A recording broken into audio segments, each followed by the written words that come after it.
abadayimoni bigeze kuntera njyewe. Les démons sont venus m'attaquer moi-même. Banzanira impano ikomeye. Ils m'ont apporté un grand don. Impano ikomeye. Un grand don.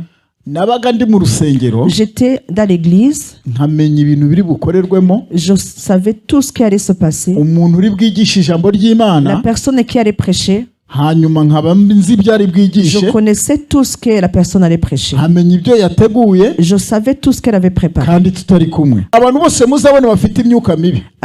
Toutes les personnes que vous verrez qui sont remplies de mauvais esprits, il y a un pourquoi derrière. Quand l'enfant arrivait, ils arrivaient à l'église, l'enfant ne respirait plus, c'était comme si l'enfant était mort. Alors on appelait la moto pour transporter l'enfant. La moto qui prend la maman aussi.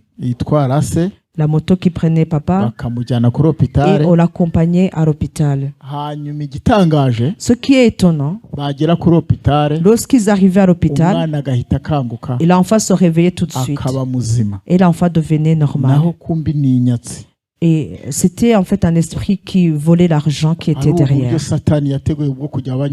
C'était baravuze bati nimba mushaka ko tumuvamo turashaka ko muririmba akaririmbo kavuga ngo satani waratsinzwe. Ibibaza abadayimoni bari kuvuga ngo nibaririmbe ngo satani yaratsinzwe. Imaginez, les démons sont en train de dire que les gens chantent et que le diable a été vaincu. Baravuga ngo nibatayiririmba. Ils ont dit si vous ne chantez pas ce chant là. Ngo baramugumamo. Hari marayika winjiye hano mu rusengero. Il y a un ange qui est entré dans cette église. Amanuka muri ruhande. Il est passé par cet endroit là. Anyura mu ntebe. Il est passé au milieu des chaises.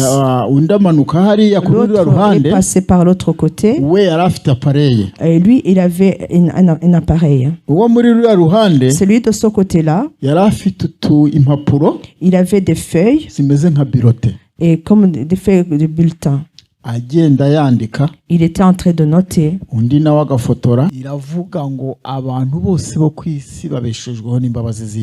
Il m'a dit, tous les hommes de cette terre vivent par la grâce de Dieu. C'était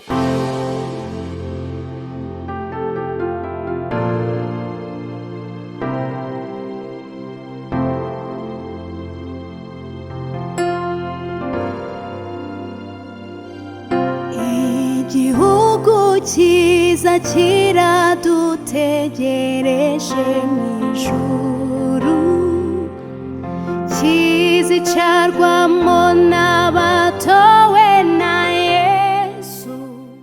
Nimpore mu mutima wanjye.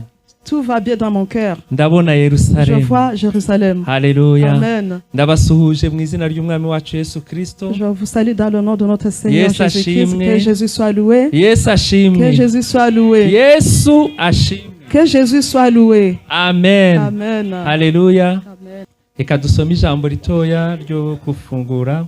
Lisons une courte parole d'ouverture. Matayo 4:11. En Matthieu 4:11. Matayo 4:11. Matthieu 4:11. Umwanzi aherako aramureka maze haza abamarayika baramukorera cyangwa baramugaburira. Amen. Allô? Matthieu 4:11. Alors le diable le sent. Et voici les anges vinrent auprès de Jésus et le servaient. Amen. Yesu ajya mu butayu amarayo iminsi 40 atarya. Jésus est parti dans le désert. Il y est resté pendant 40 jours sans manger. Ari gusenga. En train de prier. Avuyeyo Satani aramugerageza. Quand il est revenu de là, le diable l'a tenté. Ngo umwanzi amurigerageresha ibintu byinshi. L'ennemi a amené beaucoup de tentations sur Jésus. Akamubwira ijambo Yesu akamusubiza irindi ryo mu gitabo cy'Imana. Quand l'ennemi lui disait une parole, Jésus répondait par cette parole, par une parole venant de la Bible, du livre de la qui est la parole de Dieu. Satani atsinzwe. Quand le diable est vaincu, Il a laissé. Alléluia. Amen. Satani akureke muri iki gitondo. Que ce matin le diable te laisse. Nari nzi ko ugiye kuvuga amen. Je crois que tu allais dire amen. Ou bien tu ne veux pas qu'il te laisse. Satani akureke muri iki Que gitondo. le diable te laisse. Satani akurekure mu izina rya Yesu. Que le diable te lâche. Abadayimoni bakureke mu izina rya Yesu. Que les démons te laissent au nom de Jésus. Satani akureke. Que le diable te laisse. Ngo amaze kumureka. Après l'avoir laissé. Haza bande. Qui est-ce qui sont venus? Ni bande baje. Qui est-ce qui sont venus? Ni bande baje. Qui est-ce qui sont venus? Abamarayika. Les anges. Alléluia. Amen. Muri iki gitondo Imana ikohereza abamarayika. Ce matin que Dieu envoie pour toi les anges. Bakugaburire. Qu'il te donne à manger. Baguha ibyo ukeneye. Qu'il te donne dans ce dont tu as besoin. Alléluia. Haleluya. Ngo haza abamarayika baramukorera. Les anges sont venus et ils l'ont servi. Imana yaremye abamarayika kugira ngo bakorere abagaragu bayo. Dieu a créé les anges pour qu'ils servent ses serviteurs. Nicyo nkwifurije muri iki gitondo. C'est ce que je souhaite pour toi ce matin. Abamarayika bajye bagukorera. Que les anges te servent. Abamarayika b'Imana. Les anges de Dieu. Haleluya. Amen. Imana ihabwe icyubahiro. Que Dieu soit loué. Haleluya. Amen. Twongeye kubasuhuza. Twagira ngo dufatikanye. Vous saluons. J'aimerais qu'on puisse ensemble amagambo y'Imana. Partager la parole de Dieu. Amagambo y'Imana ni meza. La parole de Dieu est très bonne. Ariko ndabanza kubibutsa iby'uyu munsi w'icyumweru. Mais j'aimerais vous rappeler l'objectif de ce jour de dimanche. Ni umunsi ukomeye cyane. C'est un grand jour. Urebye ku makalendari y'ibihugu byose. Quand tu vois dans tous les calendars de tous les pays, ils ont tous ce jour. Nta muntu ugira icyo abasha kuwukoraho. Personne ne peut toucher à ce jour-ci. Abantu bose bawuruhukaho. Tout le monde se repose. Ni umunsi wabayeho. C'est un jour qui a été mu bihe bikomeye. Dans les moments difficiles. Cyane ko aribwo itorero ryavutse. Parce que c'est le jour où l'église est née. Ku wa mbere w'iminsi irindwi. Le premier jour de 7 jours. Niho Yesu yazutse. C'est le jour où Christ est ressuscité. Reka duhereze Imana icyubahiro. Élevons le nom du Seigneur. Hanyuma rero iyo tuje hano mu nzu y'Imana. Alors lorsque nous venons ici dans la maison de Dieu, ntabwo ari ukuza ngo twicare mu ntebe gusa. Ce n'est pas seulement venir et s'asseoir dans nos fauteuils. Nta nubwo ari no kuza ngo twumve indirimbo z'abaririmbyi gusa. Ce n'est pas seulement venir écouter les chants des chantres. Ahubwo hari ibintu Imana ikora. Il y a des choses que Dieu fait. Ninjiye hano. Lorsque je suis entré ici, tugirirwa ubuntu bwo kwerekwa. J'ai la chance d'avoir des visions. Ariko tudakandagiza abandi. Et c'est pas notre don, nous ne piétinons pas avec pour écraser les autres. Kuko buri muntu wese afite impano ye. Parce que chacun a son don. Nakijijwe muri 90. J'ai été sauvé en 1990. Nkizwa mu buryo bukomeye. J'ai été sauvé d'une manière extraordinaire. Nakundaga Imana. J'aimais Dieu. Ariko mu buryo butari bwo. Mais d'une mauvaise manière. Hari abantu bakunda Imana. Il y a des gens qui aiment Dieu. Mu buryo butari bwo. D'une mauvaise manière. Iyo ufite telefone. Quand tu as un téléphone. Iguha amategeko urakoresha. Le téléphone te donne les ordres à suivre. Kugira ngo ushobore kuvugana n'umuntu. Afin de pouvoir parler avec quelqu'un. Iyo ubikoze uko wumva. Quand tu fais comme tu le veux. Ntabwo bikunda. Tu ne peux pas téléphoner quelqu'un. Hari n'abantu rero basenga Imana. Il y a d'autres personnes alors qui prient Dieu. Mu buryo butari bwo. D'une mauvaise manière. Umunsi umwe. Un jour.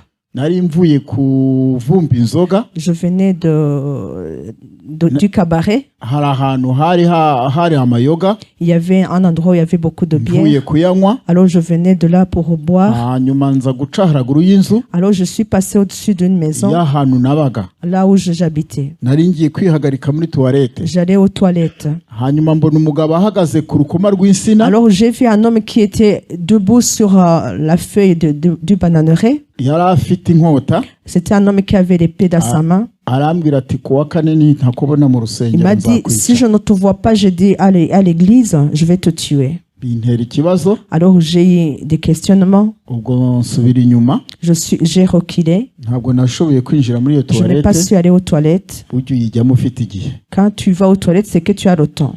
Hanyuma rero. Après. Mbwira abantu. J'ai dit aux gens, venez voir une personne qui est sur la feuille de bananeraie. Et il a une épée, la personne a une épée dans sa main. Ils sont venus mais n'ont pas su voir cet homme-là. Mais moi je le voyais. Alors ils ont pensé que j'étais attaqué par les mauvais esprits.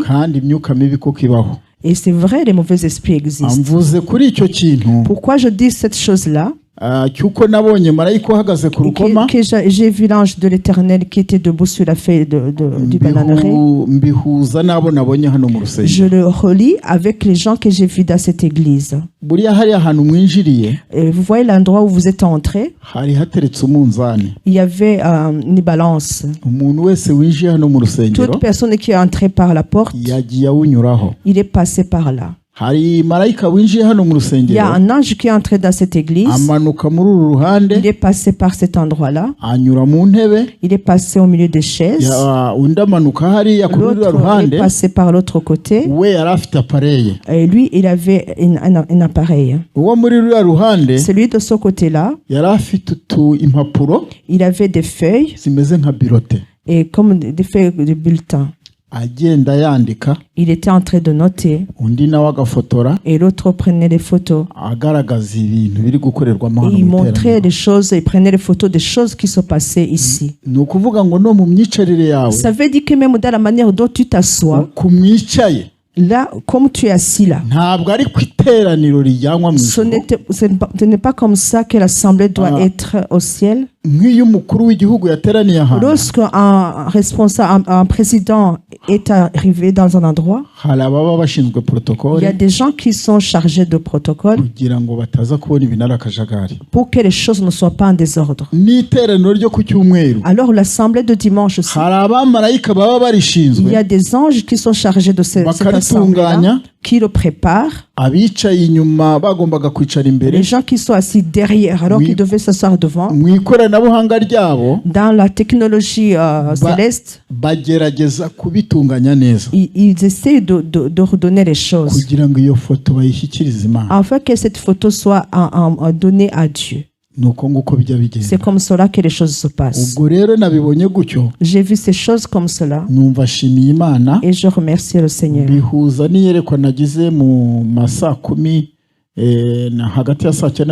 Alors j'ai relié cela à une vision que j'ai eue entre 4 heures du matin. Dieu a un grand projet sur cette église. Cette église, Dieu a un grand projet dessus. Je vais le répéter encore une fois.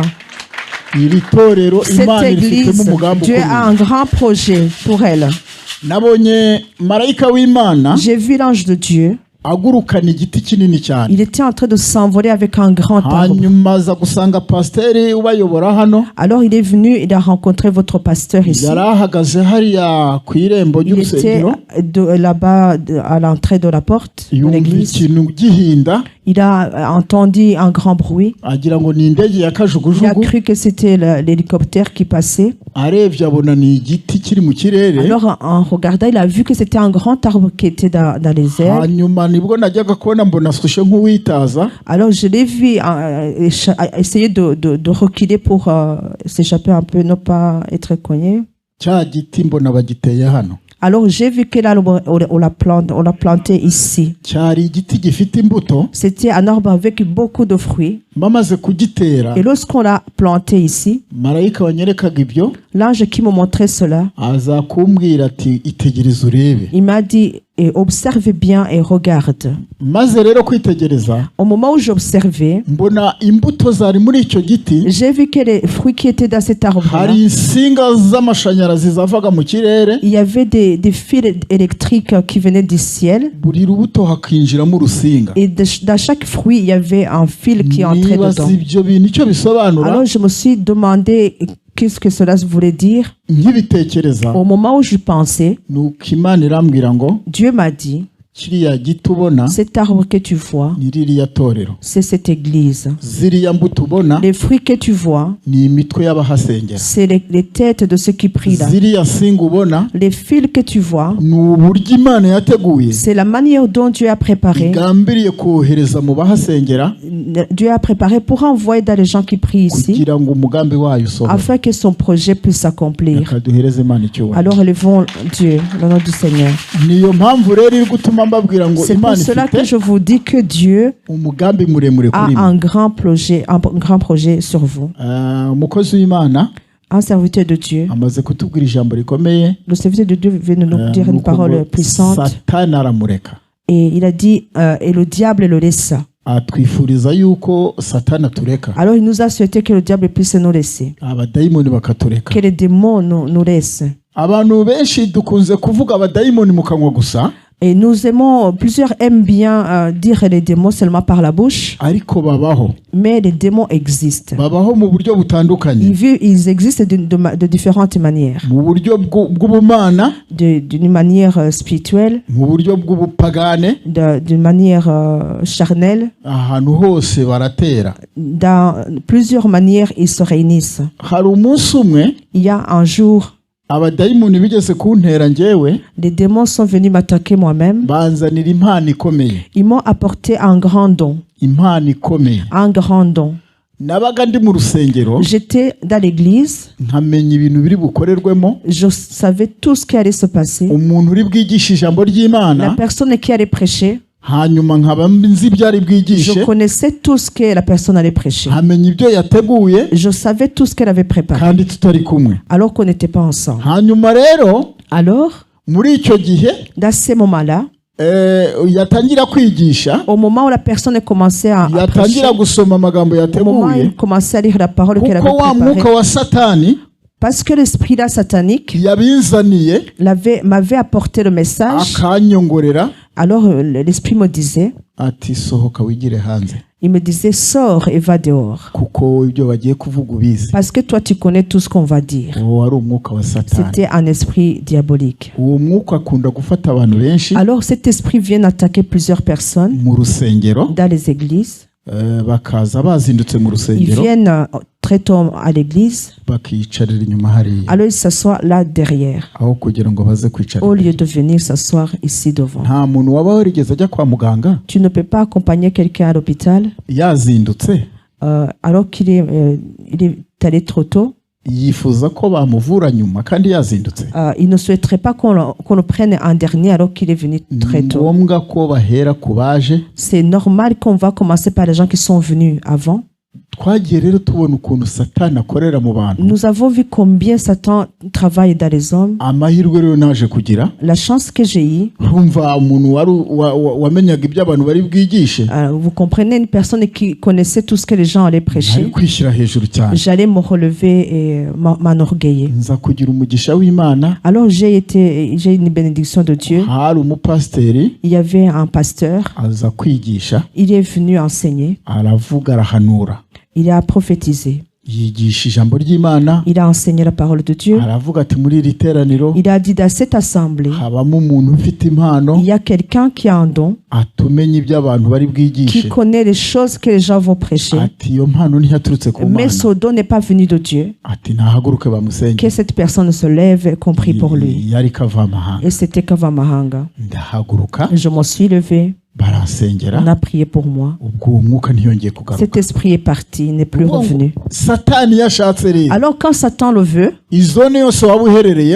quelle que soit la zone dans laquelle tu habites, il peut venir t'attaquer quand tu n'es pas inscrit dans le livre de la vie. Il y a un autre jour, à l'église que je conduisais, une maman diaconesse, elle est devenue folle. Elle a été attaquée par les mauvais esprits alors qu'elle venait à l'église, dans l'assemblée. Vous comprenez que c'est vraiment pénible. Quelqu'un est venu de sa maison. Elle est venue pour prier. Comme tu es venu de chez toi, alors que tu viens prier, et tu es attaqué par les démons, et tu deviens folle. C'est un grand problème. Et c'est pour cela que toutes les personnes que vous verrez qui sont remplies de mauvais esprits, il y a un pourquoi derrière. il y a un endroit où tu es. ubwo ageze mu nzira Alors qu'elle était sur le chemin, ari uwo mudamu ndavuga, alors c'est cette femme dont je parle, atangira kwihungura amasazi, elle a commencé à chasser les mouches, atangira gucinya amaguru elle a hasi, commencé à tapoter ses pieds par ibaza terre. ibintu bibaye abari Elle inyuma s'est ye, demandé ce qui se passe. baramuhamagara Les bati gens qui étaient kugendekeye bite, derrière elle l'ont demandé, mais qu'est-ce qui agumiza t'arrive? kwihungura Elle a ibintu, continué à chasser les choses, ariko abandi ntibabibonaga, mais les autres ne voyaient pas. bibaza ikibaye, Les autres se demandaient qu'est-ce qui lui arrivait. babona atangiye kuvamo imyambaro yambaye, Alors elle a commencé à enlever ses habits. baramufata On l'a pris, baramuzana ku rusengero, on l'a amené à l'église. twari dufite igiterane, Nous avions une retraite. abakristo bose bari buhurire hamwe. Il y avait plusieurs chrétiens qui venaient se rassembler. Ntabwo yari yarashoboye kugira amahirwe yo kwiga, Elle n'avait pas eu la chance de faire les études, ariko yasaze ari kuvuga icyongereza, mais lorsqu'elle est devenue folle, elle a commencé à parler en anglais. akongera akavuga ururimi rwa Uganda, Elle parlait une autre langue de l'Ouganda, nta shuri yigeze alors qu'elle akandagiramo. n'avait pas fait du tout les études. Hanyuma rero nza kubwira abantu ndababwira nti mumujyane mu cyumba cy'amasengesho, Alors j'ai dit aux gens de la prendre, de la mettre dans la cellule de prière. ntabwo turi bubane mu materaniro, Moi, on ne pourra pas la laisser venir dans l'assemblée. dutoranya abantu bajya kumubaho. Alors nous avons choisi un groupe de personnes qui vont s'occuper d'elle. Hanyuma rero ageze aho hantu, Alors lorsqu'elle était dans la chambre là, abadayimoni bamuvugiramo, les démons ont parlé à travers elle. bashaka kwinjira muri abo namuhaye. Alors les démons voulaient parler pour entrer dans les personnes qui devaient s'occuper d'elle. Baravuze bati nimba mushaka ko tumuvamo, Ils ont dit, mais si vous voulez qu'on quitte cette femme, turashaka ko muririmba akaririmbo nous souhaitons que vous chantiez un chant kavuga ngo Satani waratsinzwe. qui dit Satan a été vaincu. Ibaza abadayimoni bari kuvuga ngo nibaririmbe ngo Satani yaratsinzwe. Imaginez, les démons sont en train de dire que les gens chantent et que le diable a été vaincu. Baravuga ngo nibatayiririmba Ils ont dit, si vous ne chantez pas ce chant-là, ngo baramugumamo. ils vont rester en elle. Hanyuma mba ndinjiye, Alors à ce moment-là, je suis entrée. ndababaza niko mushaka kuririmba kandi umuntu afite ikibazo. Je leur ai demandé, mais pourquoi vous voulez chanter alors que la personne a déjà un problème? Barambwira bati aravuze ngo turirimbe ngo Satani yaratsinzwe, nibwo baragenda. Alors ils ont dit, la personne vient de dire que nous devons chanter que le diable a été vaincu, que c'est à ce moment-là qu'ils vont partir. Noneho ndababwira nti rero Je leur ai dit alors, muramutse mwibeshye mukayiririmba, si vous osez chanter ce chant-là, bamuvamo bakabajyamo. les démons vont la quitter pour venir en vous. Ndababwira nti kuba uyu muntu yarasanzwe ari umuntu w'Imana, Je leur ai dit, le fait que cette personne était une personne de Dieu, une hari chrétienne, ikibazo kiri hagati ye n'Imana. c'est qu'il y a un problème entre elle et Dieu. Mureke dukurikirane tubaze Imana icyatumye ibi Alors bibaho. prions et demandons au Seigneur le pourquoi de la folie. Dutangira gusenga, Alors nous avons commencé à prier. abadayimoni bamuvugiramo, Les démons ont parlé à travers elle. baramubwira bati kava amahanga wowe, Ils ont dit, Kavamahanga, toi, uramutse usubiye inyuma si tu reculais derrière, tuzabonana. tu vas nous voir. Uko bavuze. C'est comme cela qu'ils sont dit. Ils Hanyuma ont dit turasenga, que si jamais il rétrogradait, il allait voir les démons agir en lui. Alors ils ont prié. tumaze gusenga, Lorsque nous avons prié, Imana ihishura icyatumye asara. alors Dieu a révélé le pourquoi de la folie qui est venue en elle. Nababwiye ngo yari umudiyakoni, Je vous ai dit qu'elle était diaconesse. hanyuma dusanga yarasuzuguraga umugabo we Alors nous avons vu que c'était une femme qui désobéissait à son époux, kandi ari umudiyakoni. alors qu'elle était diaconesse. Birashoboka ko waba uri umusore urimo hano C'est possible que tu es un garçon qui est ici utajya wumvira ababyeyi et que bawe. tu n'obéis pas à tes parents. Birashobora kuba waba ari umukobwa uri hano Peut-être tu es une fille ici, utajya wumvira ababyeyi tu bawe. n'obéis pas à tes parents. Bishobora kuba uri umugabo, Tu es un homme ici, mudamu wawe akakugira inama ntumwumve, ton épouse te conseille, tu ne l'écoutes pas. atari imbabazi z'Imana, Si ce n'est la grâce de Dieu, hari umunsi wahura n'abadayimoni. il pourrait y avoir un jour où tu rencontrerais des démons. Hanyuma avuga ukuntu asuzugura umugabo, Alors la diaconesse a raconté la manière dont elle désobéissait à son époux. byuririye ku nyama. Et la cause, c'était la viande. batsindishije umwana. Ils ont eu un enfant qui a réussi les examens nationaux. Et le mari achetait les viandes tous les samedis. Alors au moment où ils ont eu l'enfant qui a réussi l'examen de secondaire, l'enfant devait aller étudier dans un endroit qu'on appelle Cyangugu. C'était un endroit qui est éloigné et en long voyage. Alors l'homme, l'argent qu'elle achetait la viande, je vais rassembler cet argent pour que l'argent devienne le ticket de l'enfant. Alors il n'a pas su racheter la viande. Voici la chose qui a attristé son épouse. Vous comprenez que l'homme était pas en faute. Alors la femme n'a pas compris que c'était pour cela que son mari comme cela. Alors la femme a cru que son mari allait dans d'autres femmes.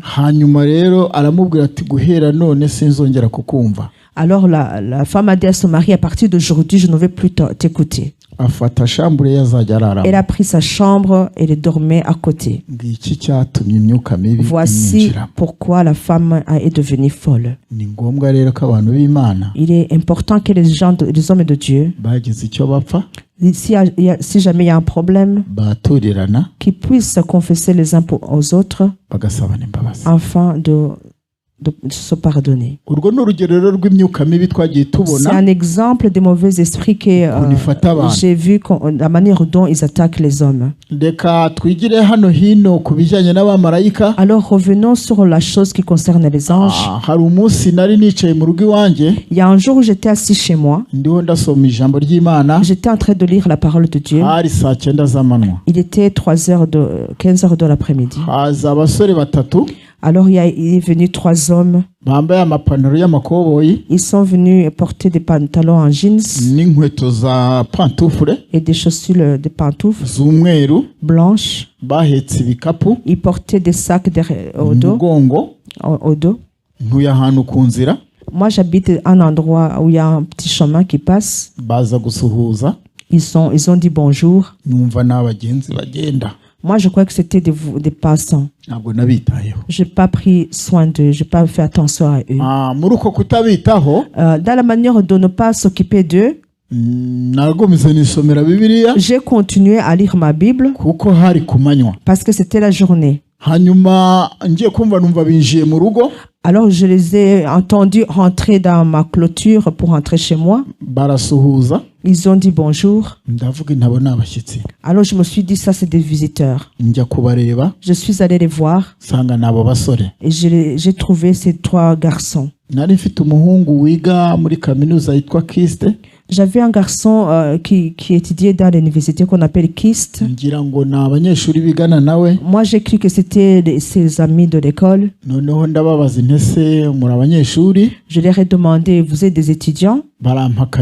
Ils m'ont dit non, nous ne sommes pas des étudiants. Alors je me suis dit, ce sont des visiteurs et je les ai accueillis chez moi. Ils sont entrés dans ma maison. Ils avaient plutôt des sacs. Ils ont posé leurs sacs sur la table. Vous voyez des petites poches sur le sac. Alors dans un des poches, il y avait le message qui disait de toute manière de prière. Il y a plusieurs manières de prier. L'autre poche, il était écrit toutes les armes de Dieu. L'autre avait un agenda et le message dessus disait la manière de parler du Saint-Esprit. Je les ai regardés et je leur ai demandé, d'où venez-vous? Ils m'ont dit, nous venons du ciel. Alors c'est comme s'ils m'ont enlevé mes pensées. Je suis entré dans la chambre où je me couche. Alors que je les laissais au salon. Alors je les ai trouvés là-bas. Ils étaient dans ma chambre où je dormais. ndongera ndasohoka. Alors je suis sorti. Mbasize muri salo. Alors que je laissais au salon, ngeze hanze sanga niho bihagarariye. Je les ai trouvés encore dehors. Bahamaze iminsi, baje kuwa gatanu. Ils sont venus vendredi. Baraharara. Ils sont dormis là. No kuwa gatandatu. Et samedi aussi. Ku cyumweru nibwo bagiye. Ils sont partis dimanche. Ariko twajyaga kuryama. Mais on allait dormir. Bakaza bakatwicara hejuru. Ils venaient nous s'asseoir dessus, non. Umva nta buremere bafite. Et je sentais pas qu'ils étaient lourds. Ivyo nibyo twagiye tubona. C'est des choses qu'on a vues. Muri iyo minsi. Alors dans ces jours-là, twagiraga ibihe byiza. Nous avions de très bons moments de prière. Bigeze kunterura. Il y a un jour où ils m'ont soulevé. Nuko ndaguruka. Je me suis envolé. Ukagenda mu kirere. Je me suis envolé dans les cieux. Urugendo rwagendwa wenda nk'imodokari nk'umunsi. Un voyage qui pourrait être fait par une voiture pendant une journée. Alors c'était comme une seconde pour nous. Il y avait un autre pasteur qui nous conduisait. Elle avait un don de voler aussi. Dieu peut donner ces dons-là. Nous avons vraiment vu des miracles de Dieu. C'est beaucoup de choses que nous avons rencontrées. C'est comme cela, dans cette manière-là, dont j'ai vu l'arbre là. Qui est comparé à votre église. Les fruits sont comparés aux chrétiens. Et les fils là sont comparés à l'Esprit de Dieu que Dieu prévoit d'envoyer dans cette église au milieu de vous. Dans cette assemblée alors, nous sommes venus prier. Dieu est prêt à faire des grandes œuvres. Que Dieu vous bénisse. Lisons la parole de Dieu à Matthieu chapitre 27 au verset 51. Matthieu chapitre 27 au verset 51. C'est les paroles qui nous parlent des miracles qui se sont accomplis lorsque Jésus venait de mourir. Je m'étonne beaucoup avec la Bible. La Bible est très étonnante. Il y a un certain homme de chez nous à Kigali. Il venait d'être quelqu'un de très aisé. Il m'a dit, votre Dieu dont vous parlez, et s'il pouvait au moins ressusciter 3 personnes et qu'on puisse les voir, et enfin nous pourrons le suivre. Il disait cette parole pour montrer qu'il était très intelligent. Son épouse était morte. Alors je lui ai dit, toutes les personnes qui sont mortes, Dieu, s'il le veut, il peut les ressusciter. Et en utilisant les chrétiens. Je lui ai dit, ton épouse est là.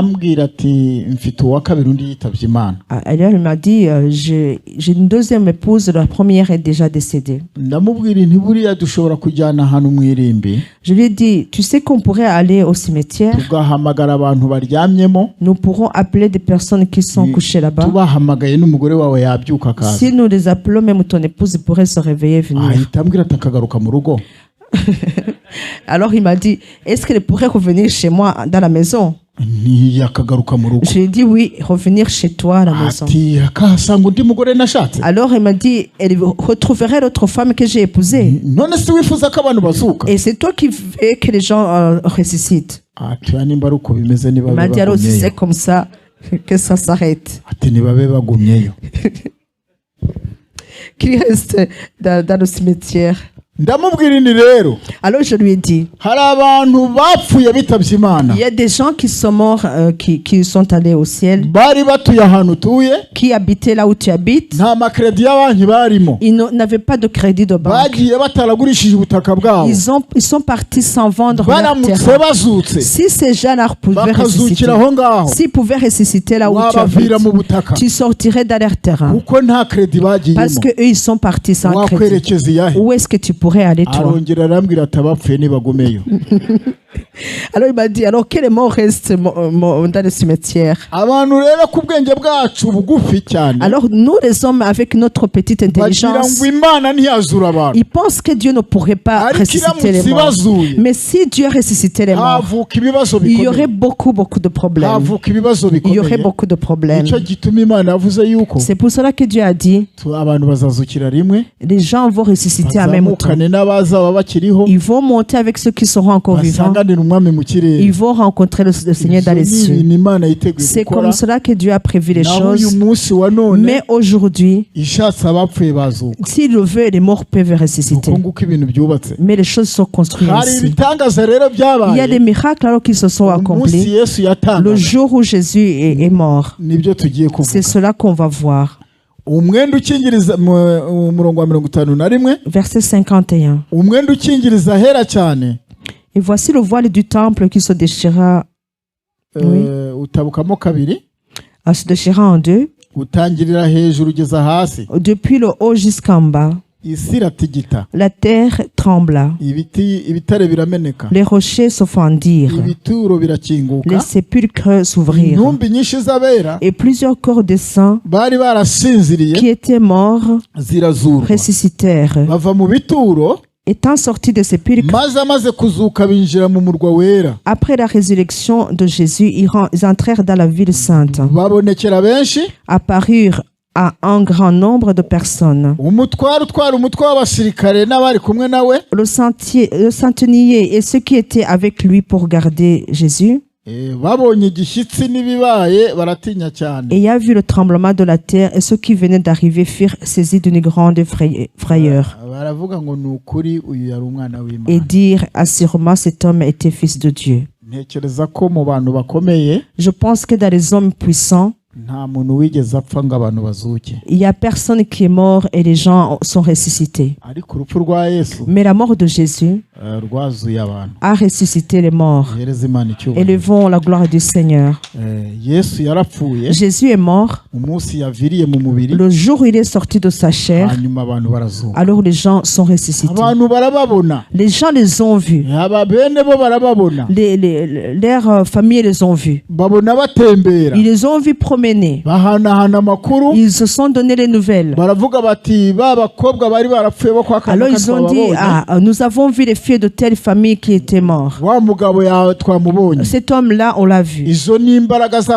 C'est la puissance qui a été utilisée à la résurrection de Jésus.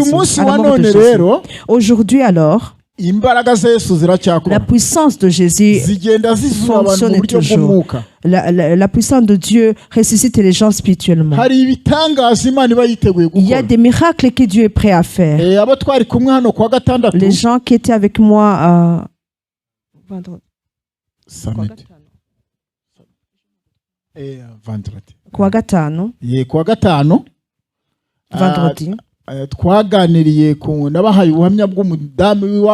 Je leur ai donné l'exemple d'une femme de chez nous.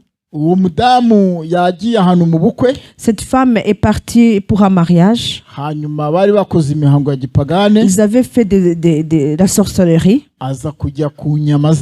Alors elle a mangé des viandes de son mariage-là. Elle avait un petit enfant au dos. Alors lorsqu'elle est arrivée chez elle, elle est devenue folle. Cet enfant que la femme est portée au dos a maintenant 47 ans. Il s'est marié. Dans les jours que cette femme a vécu, au moment où elle est devenue folle, cet enfant n'a jamais connu le sein de sa maman. La maman était errante dans les marchés. Elle était toute nue. elle vivait de la viande des chats. Lorsqu'elle voyait un chat, elle l'attrapait, elle tuait le chat et mangeait. Elle était devenue animal. Alors son enfant, elle s'est mariée. Elle est devenue chantre. Elle est devenue diacre à l'église. Un jour, Dieu lui a dit, tout ce que tu es en train de te faire là, tout ce que tu es en train de dire là, tu ne pourras pas entrer dans le ciel tant que ta maman est folle. Dieu voulait lui dire que l'enfant avait abandonné sa maman. Alors cette voix a brûlé en lui. Alors cette voix qui brûlait en lui, elle a dit à son époux. Son mari l'a consolé, l'a encouragé. Mais la voix qu'elle a entendue était plus forte que la voix de son mari. Alors elle a commencé à nous chercher. Elle a cherché les gens qui prient. Où ils habitaient. Alors nous avons commencé à faire des tours de rôle de prière. Nous avons commencé à prier pour cette maman. Il nous a été important d'aller l'attraper, l'amener à l'église. Alors nous l'avons mis dans une chambre. Nous avons fermé. Il y avait des gens qui venaient au soir, des gens qui venaient à la journée. On faisait le tour de rôle comme cela. Nous avons prié pendant 3 mois. Alors au moment où les démons allaient partir, on lui a apporté du thé et des beignets. Alors elle demandait c'est quoi ça, ces choses. Elle regardait l'assiette et disait mais c'est quoi ça. On lui donnait la pagne à porter, disait mais c'est quoi ça. Ça veut dire qu'elle était dans un autre monde. C'est ça le rôle de l'église. Là où vous êtes là assis aujourd'hui. L'église a ce rôle-là. Il serait très triste au milieu de vous ici, alors que c'est vous qui devez chasser les mauvais esprits et que les démons viennent vous attaquer comme cette maman-là qui avait désobéi à son époux. Il est très important que dans cette église, que les gens puissent venir, que les gens puissent être guéris. C'est comme cela que Dieu est en train de vous annoncer. Et il est en train de dire que cette église est comparée à un arbre. Et un arbre qui est soutenu par Dieu le ciel. Et dans les jours qui vont arriver, vous verrez les choses qui vont changer dans cette église. Vous n'allez pas le comprendre. Parce que Dieu a un grand projet sur vous. Alors aujourd'hui, cette parole que nous sommes en train de lire, c'est des paroles qui montrent comment Jésus est mort. Nous aimons dire aux gens que Jésus est mort à la croix pour nous. Il y a un système par lequel cela s'est fait. Lorsque Dieu a créé l'homme, l'homme qu'on appelle Adam, Dieu merci parce qu'il me rappelle cette chose que je vais dire. Il y a peut-être des gens qui sont ici qui attendent d'avoir des enfants. Je vais dire sur 5 chemins. 5 chemins par lesquels Dieu passe pour donner les enfants. Dieu a 5 chemins. Le premier chemin, c'est que Dieu a pris la terre, il a formé la terre, il a créé l'homme dedans. Il a créé dedans un homme fort. Et si on parle d'Adam, ne pense pas qu'il était comme moi ici.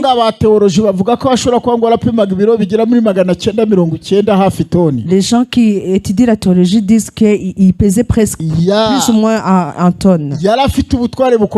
Il était vraiment très grand.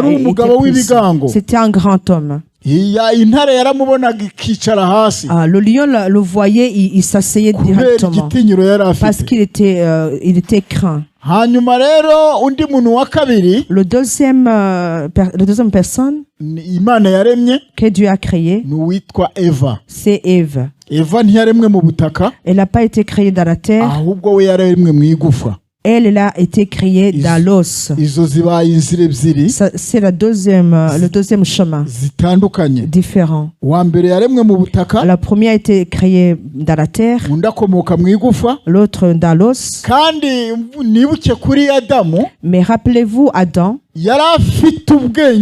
il était très intelligent. Il avait vraiment une grande intelligence.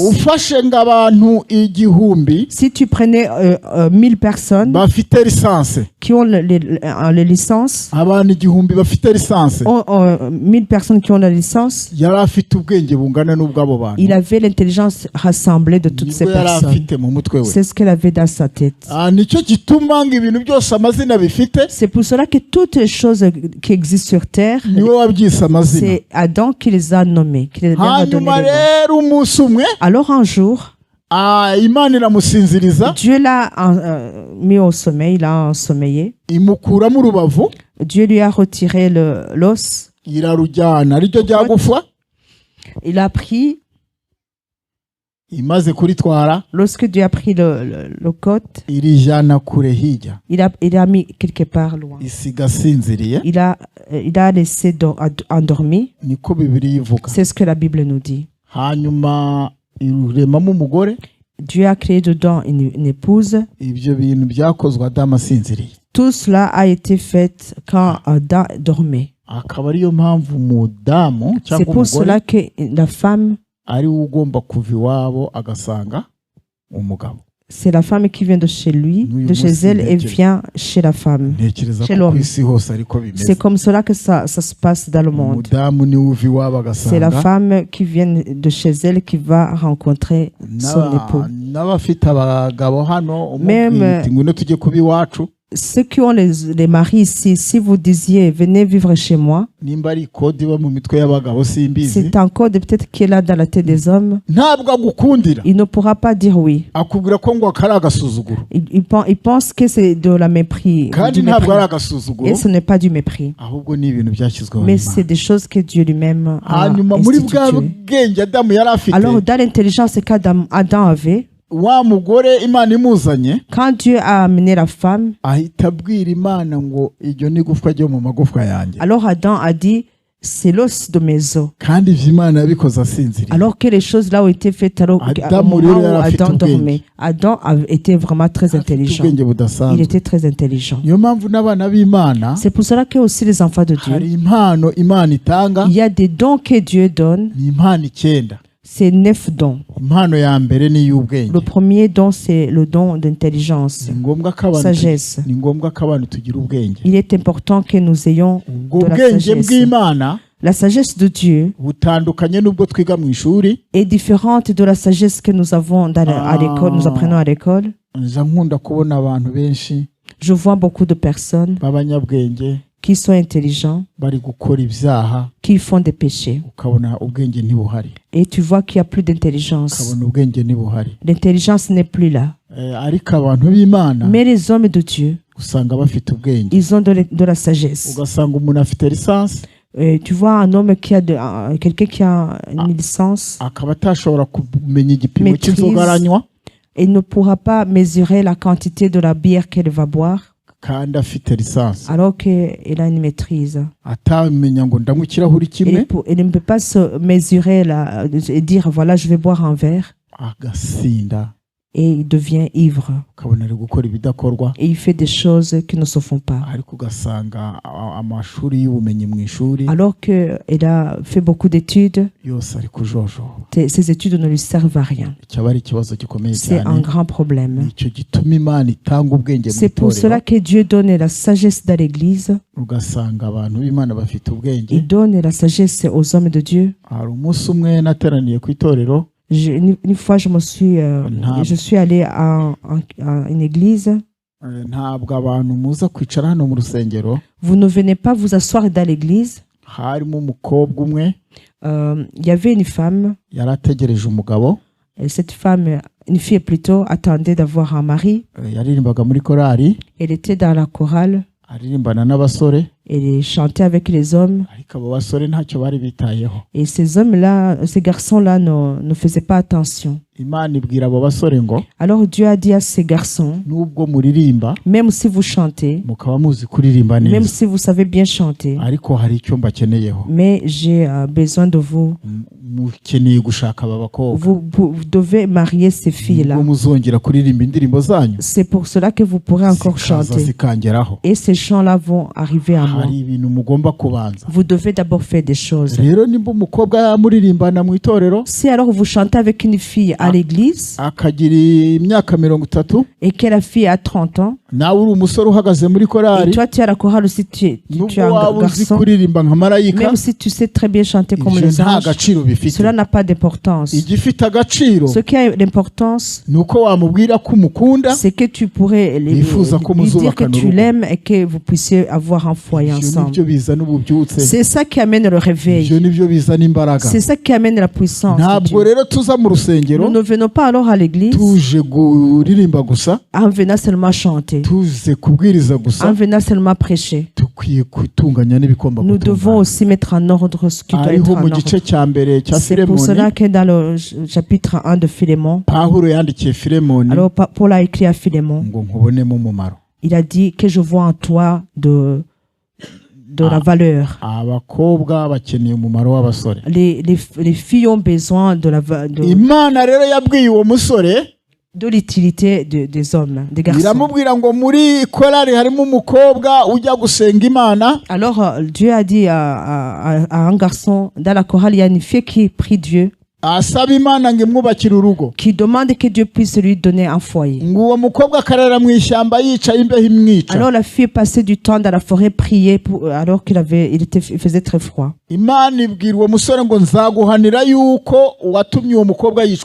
Alors Dieu a dit à cet homme, je vais te punir parce que tu as laissé cette fille avoir le froid, parce que tu ne sais rien à l'église.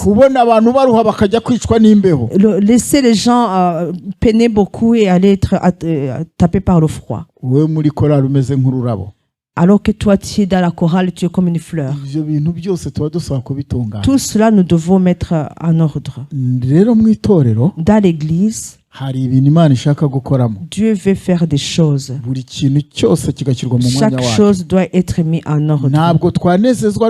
Nous ne pourrons pas nous réjouir que l'église soit remplie de personnes, mais qui ont des problèmes. L'église doit avoir des personnes qui n'ont pas de problème. Il y a des problèmes et des épreuves. C'est deux choses différentes. Les épreuves et les problèmes sont différents. Alors si nous prions dans une église, il faut que chaque personne ait sa réponse dans l'église, que chaque personne ait des bons moments dans l'église. C'est dans ce sens-là qu'il y a des miracles qui doivent être faits dans cette église. Il y a des choses qui cachent, qui voilent les gens, des choses qui voilent les gens. Ces choses-là, Dieu est prêt à les enlever. Il y a des choses qui se sont faites comme des gros rochers. Toutes ces choses-là doivent être brisées. C'est la parole de Dieu nous dit, plutôt montre sa puissance, qu'il y a les manières qui doivent changer. Ces gens qui étaient morts, Satan les avait capturés. J'ai parlé de deux manières dont Dieu crée l'homme. Nous avons vu la manière dont qui concerne la terre, la manière qui concerne l'os. Il y a le troisième système qui concerne un garçon et une fille qui se marient et un enceinte l'autre. bakabyara umwana, et ils ont un enfant. iyo ni inzira ya gatatu. C'est le troisième chemin. Indi nzira ya kane, Le quatrième chemin, ni yuko umuntu yabayeho hatariho umugabo n'umugore badahuye.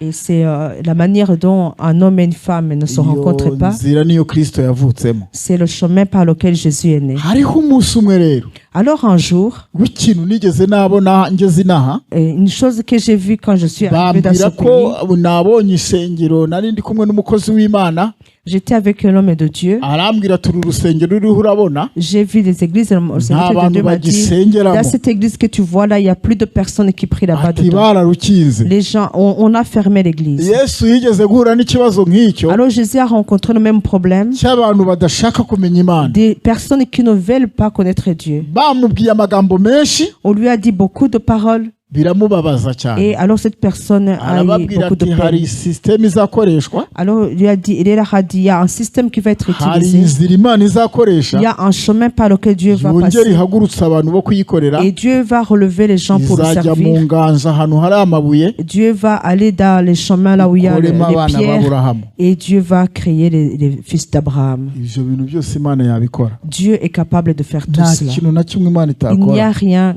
il y a rien que Dieu ne peut pas faire. Hari itorero rimwe iwacu, Il y a une église chez nous. hari umukobwa umwe Il y avait une fille. yari afite imyaka 47, Elle avait 47 ans. aza kugira ikibazo cyane, Alors elle avait un problème. araranganya amaso, Elle a regardé partout.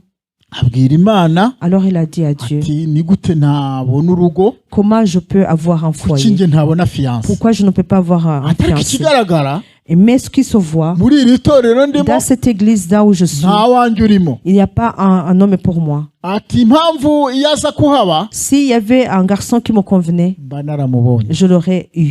Ariko yari afite kwizera, Mais elle avait la foi. aratekereza, Alors elle a pensé. aravuga ngo umuntu wa mbere yavuye mu butaka. Elle a dit, le premier homme est venu de la terre. Aragenda afata ambaraje, Elle a pris un sachet, un petit sac. ayipakiramo itaka, Elle a rempli la terre. ararihambira, Elle a fermé. araza ku rusengero. Elle est venue à l'église. Hari ku munsi wa gatanu. C'était vendredi. Yari yarakaye ubwo Elle murumva était namwe. vraiment triste, Aravuga ati fâchée. umva rero wa mana Elle we, a dit, Seigneur, niba ukiriho ukaburema, si tu existes et que iri tu crées, taka ndaritahanamo umugabo. cette terre, je dois rentrer avec un homme à partir de cette terre. Je dois rentrer avec un mari. Ati nta kundi biragenda. C'est comme cela. Hari amasengesho y'ibyihebe. Il y a des prières des Hari gens, ukuntu umuntu asenga amasengesho des gens y'ibyihebe, qui sont très courageux. aragenda yinjira mu rusengero, Alors elle est rentrée à l'église. pasiteri ayobora amateraniro, Le pasteur a conduit la prière. abigisha barigisha, Les prédicateurs ont prêché. yicaranye na mbaraje Elle y'itaka. était assise avec le sachet rempli de terre. Iteraniro rirarangira, L'assemblée est terminée. Le akajya culte. areba kuri ya mbaraje, Elle regardait l'emballage. agasanga itaka riracyari Et la itaka. terre était toujours la terre. Ariko hafi aho Mais tout près de là, hari umusore wakoraga muri minisiteri, il y avait un garçon qui travaillait au yari ministère. yarasenze Imana, Il avait prié Dieu. abwira Imana ko akeneye umukobwa Et ukuze, avait dit, j'ai besoin d'une femme qui est bien âgée. umukobwa ufite ubwenge, Une femme qui a de l'intelligence. utashobora kumutesha umutwe. La femme qui ne va pas m'embrouiller la Imana tête. iramubwira iti kuwa gatanu Alors Dieu lui a dit, vendredi, uzagende ku rusengero rw'ibunaka, tu iras dans telle église. uzahasanga umukobwa wambaye ijipo y'umukara, Tu trouveras là une fille qui a Yambaye bien un n'umupira. jupe noire, qui porte un pull, yiteze igitambaro cy'umuhondo. qui est couverte de tête avec une écharpe jaune. Uwo niwe mudamu wawe. C'est celui-là ta femme. Ikiza kubera ikimenyetso, Le signe que je te donne, uzamusangana itaka muri ambaraje. tu verras elle aura un sachet rempli de terre. Imana ibiravuze, Alors Dieu a parlé. muyimpere icyubahiro. Alors donnons gloire au Seigneur. Afata imodokari ye, Il a pris sa voiture, aragenda, il est allé, asanga amateraniro yarangiye, l'assemblée était terminée, umukobwa yicaye mu rusengero, la fille était toujours assise dans we l'église. yibaza iherezo ry'ibyo Elle bintu, se demandait la fin de ces choses-là. yibaza iherezo ry'iryo taka rye. Il se demandait qu'est-ce qui allait se passer avec la terre qu'elle avait ramassée. Hanyuma yumva imodoka irahagaze ku Elle a rusengero, entendu une voiture qui garait devant l'église. abona havuyemo umuntu asunika urugi, Alors il est sorti quelqu'un qui a poussé la porte araza arinjira, et la personne est venue. amaze kwinjira Quand la personne est rentrée, aramusanga, aramusuhuza, la personne lui a dit bonjour. aramubaza ati amakuru yawe, Il lui a dit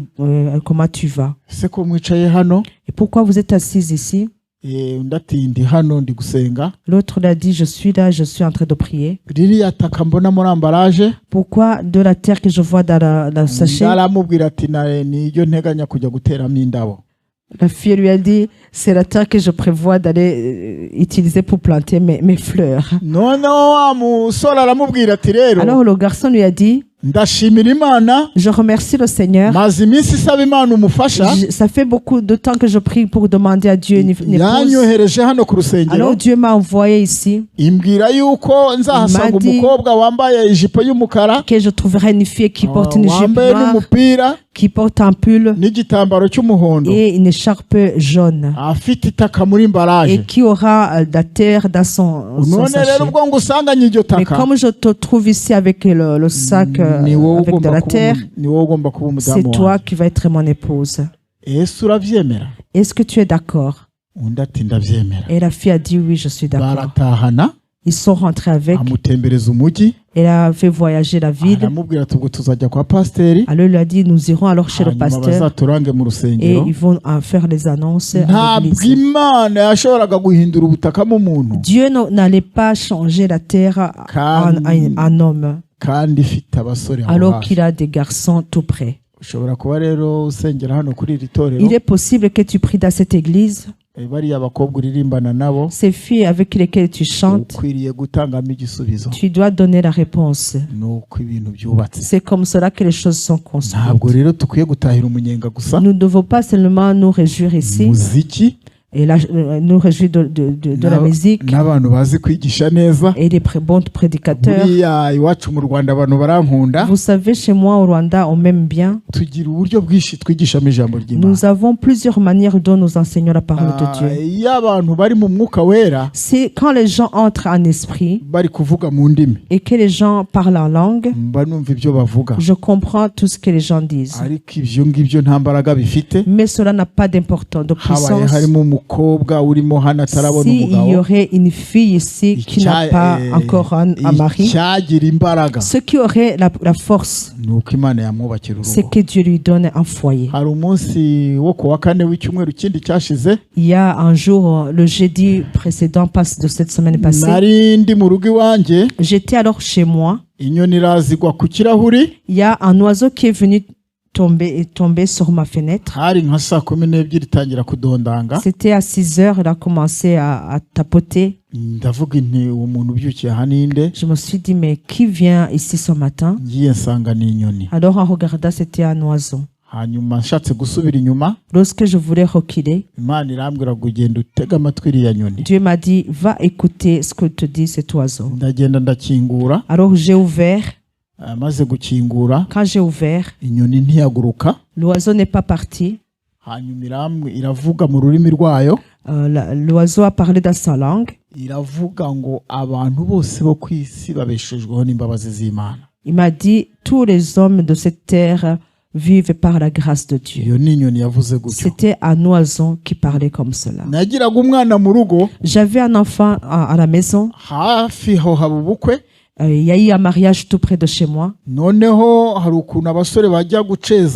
Il y a une manière dont les jeunes vont dans les cabarets danser. Les filles aussi le font.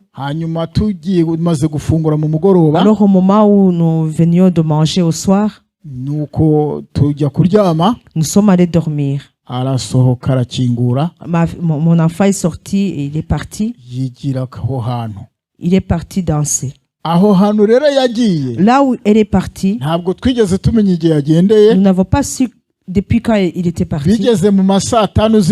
Alors qu'il était 11 heures du soir, un oiseau est venu chez moi. L'oiseau m'a appelé par mon nom. Et l'oiseau a dit le nom de l'enfant. Il a dit tel. Il me disait Alors j'ai dit à mon épouse, je l'ai réveillée. Je lui ai dit, à mon avis, cet enfant est parti. Alors je lui ai dit, écoute bien ce que l'oiseau est en train de nous dire. Il m'a dit, tu vas devenir faux. Tu vas devenir fou. Toi, tu vas devenir fou. Il est où l'oiseau dont tu parles? Mais moi, j'entendais l'oiseau. Il me dit, je lui dis, l'oiseau est en train de dire que notre enfant est sorti. Alors, elle m'a dit, si on ne te tient pas vite fait, tu vas devenir fou. J'ai continué à lui dire. Alors à un moment il s'est réveillé. Alors il a trouvé que le garçon était parti depuis longtemps. Il était étonné. C'est les dons du Saint-Esprit. C'est les dons pour aider l'Église. Cela n'a pas de puissance. Cela ne te servirait même à rien ici. Et que tu as demandé les papiers que tu les as pas encore. Ces dons ne pourront pas te servir à rien. Si tu as une fille qui a besoin d'un mari, ces dons ne serviraient à rien. Et que tu es ici, que tu n'as pas du travail, cela ne te sert à rien. Cela aura beaucoup d'importance lorsque tu auras toutes ces choses-là. Que Dieu puisse construire les foyers des jeunes et que les gens qui n'ont pas du travail puissent avoir du travail. Ceux qui n'ont pas l'argent puissent l'avoir. C'est cela qui réjouit les hommes. Quand les dons commencent à fonctionner, alors les gens peuvent chanter de bons moments. Si tu ne pourrais pas avoir, ne pas avoir de l'argent chez toi, alors que les enfants ont besoin du minéral, alors que les enfants ont besoin du riz, même si nous prions, que nous parlons en langue, en beaucoup de langues, même si nous pourrons faire des miracles et que le feu descende ici, lorsque tu vas sortir de la porte d'ici, la voix va te demander qu'est-ce que tu vas donner à tes enfants. La voix va te demander comment ton enfant ira à l'école. Alors ces moments de prière là se termineront ici. Il est important que Dieu nous soutienne. C'est cela le projet que Dieu a sur cette église. Vous allez voir les grands chemins de l'Éternel. Vous allez voir les miracles que Dieu va faire. Toutefois que vous serez assis dans cette église et vous serez bien, vous aurez la paix. C'est un grand problème. J'avais une église que je conduisais. Je pense que je vais terminer par là. Il y avait 8 personnes qui tombaient à chaque fois par terre. C'était des gens qui avaient la maladie d'épilepsie. La mort circulait dans l'église.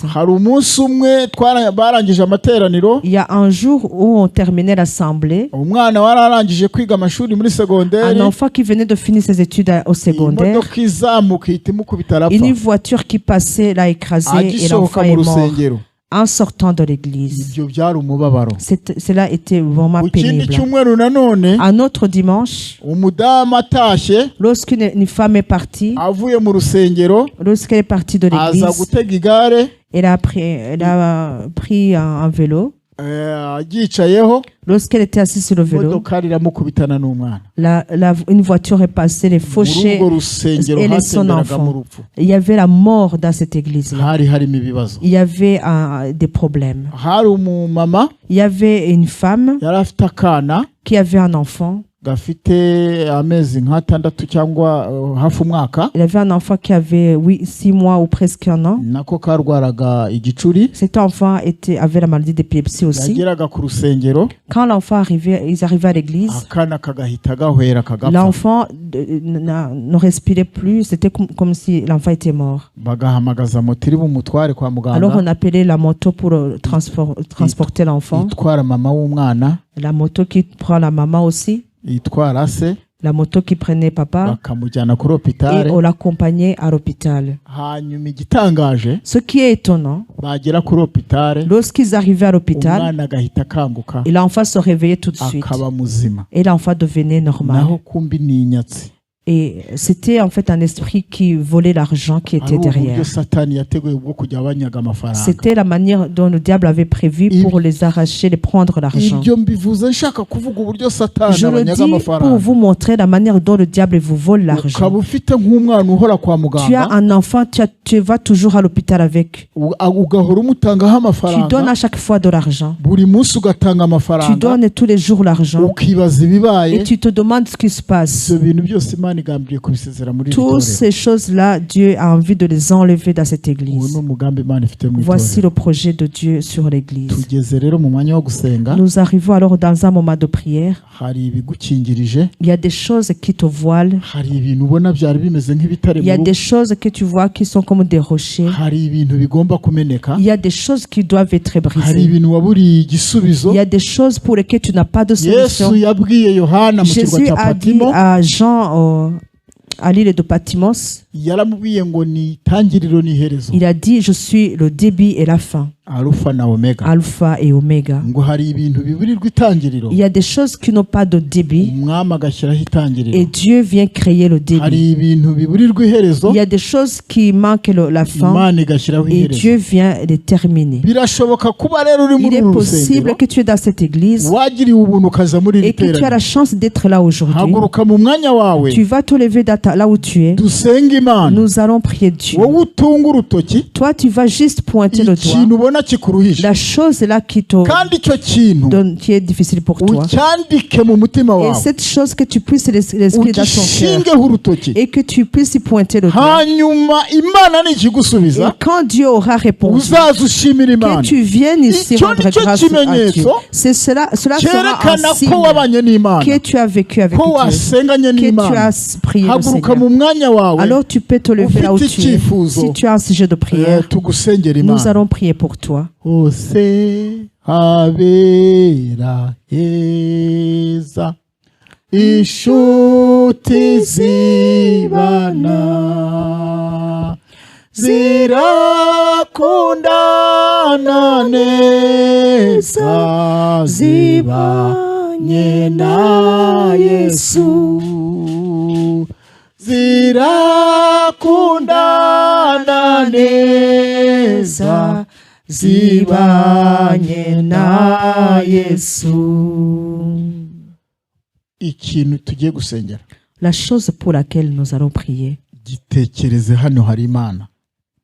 Pense à cette chose et pense à ce que Dieu est là. Dans cette assemblée, il y a un ange de l'Éternel. Il a des seringues comme à l'hôpital. Il est en train de passer au milieu de vous pour vous piquer. Vous ne pouvez pas le voir, mais moi je suis en train de le voir. Il est en train de vous piquer les seringues. C'est la confiance de ceux que les maladies qui sont entre vous, en vous, que Dieu est en train de les guérir. Prions le Seigneur. Notre Dieu. Nous te remercions parce que tu es un Dieu très intelligent. C'est toi qui nous fais vivre. C'est toi qui as mis dans le cœur de ces hommes et que tu les as fait aimer ta maison. Nous étions en train de dire les miracles que tu as fait lorsque tu es mort. Lorsque les rochers se sont cassés, le rideau qui séparait le sang de ces et les tombeaux de sang se sont ouverts. Pasteur qui nous a enseigné ce matin, il a dit que les anges sont venus te servir lorsque le diable venait de te laisser. Alors chaque personne qui est debout dans cette assemblée, l'ange de l'Éternel, que cet ange travaille avec elle, que l'ange de l'Éternel travaille avec la personne et que tu puisse prendre toutes les forces qui nous combattaient. Tout ce qui est fermé, que tu les ouvres. Tout ce qui doit te déchirer, se déchire. Que tu nous donnes la bonne santé. C'est un livre important. Tu me montres un grand livre qui est ouvert au-dessus de nous. Il est visible que tu as un projet. C'est des signatures que tu es en train de signer. Tu es en train de signer pour ton peuple. Ça veut dire que tu acceptes des choses pour les gens. Tu donnes des choses aux personnes qui te demandent en utilisant ta puissance. Nous te remercions. Quand tu passes par nos veines et nos artères, que tu mettes ta puissance. Que les gens puissent avoir des bonnes santé. Nous chassons toute puissance. La puissance qui combat les saints. Nous chassons les démons. Qu'il faut que les gens n'ont pas la paix. Qu'il faut que les gens ne dorment pas. Qu'il faut que les gens ont des mauvais rêves. Alors qu'ils sont tes serviteurs. Ou que le Saint-Esprit. Cet esprit, je te bénis parce que tu es en train d'entrer dans ton peuple. C'est un robinet qui a beaucoup d'eau que tu es en train de donner à ton peuple. Merci Seigneur. Que la gloire te revienne. Au nom de Jésus-Christ. Amen.